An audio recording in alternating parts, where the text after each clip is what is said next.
Hey guys, welcome back to JEE simplified. यहाँ पर एक क्वेश्चन है न्यूटन्स लॉ ऑफ मोशन का। तो क्वेश्चन देखते हैं। A boy pushes a box of mass 2 kg with a force F is equal to 20 i cap plus 10 j cap newton on a frictionless surface. Frictionless surface का मतलब क्या हो गया? Mu zero हो गया। If the box initially at rest, u initial velocity zero हो गई क्योंकि बॉक्स रेस्ट पर है इनिशियली, तो इनिशियल वेलोसिटी जीरो हो गई। Then dash meter is displacement along the x axis after 10 seconds। तो यहां पर हमको डिस्प्लेसमेंट पूछा है along the x axis, कितने सेकंड्स के बाद, मतलब कितने टाइम के बाद? 10 सेकंड्स के बाद। तो यहां पर हम इसका डायग्राम बना लेते हैं। तो हमने डायग्राम बना लिया। तो यहां पर 2 kg का फोर्स लग रहा है, म्यू जीरो आ रहा है। मास अपन को गिवन है 2 किलो, यू अपन को मतलब इनिशियल वेलोसिटी जीरो हो गई क्योंकि बॉक्स इनिशियली रेस्ट पर है। ठीक है, तो हमको यहाँ पर मास गिवन है और यू गिवन है, तो हमको इक्वेशन ऑफ मोशन लगाने के लिए एक्सीलरेशन की जरूरत है। तो एक्सीलरेशन हम कैसे निकालेंगे? F is equal to M A करके।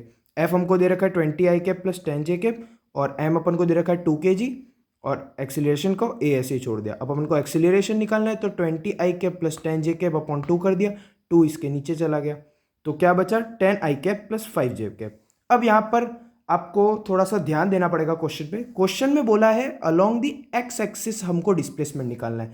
तो हमारे पास वेक्टर के दो कंपोनेंट है, तो हम एक्स एक्सिस के लिए वेक्टर का आई कंपोनेंट यूज करेंगे। तो मैंने यहां पर लिख भी रखा है दोस्तों, we need to find displacement in X axis, so we use the i component.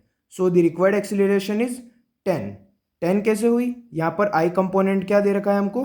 10 दे रखा है, तो एक्सीलरेशन 10 हो गई।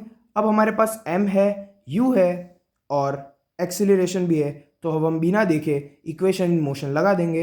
s is equal to u t plus half a t square. U t zero हो जाएगा क्योंकि इनिशियल वेलोसिटी हमको zero given है, तो हाफ इंटू 10 का स्क्वायर।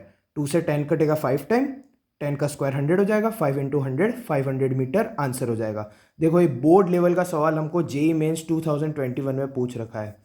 तो ऐसी एजुकेटिव एंड इजी सवाल को सॉल्व कराने के लिए चैनल पे बने रहें जेई सिंप्लीफाइड।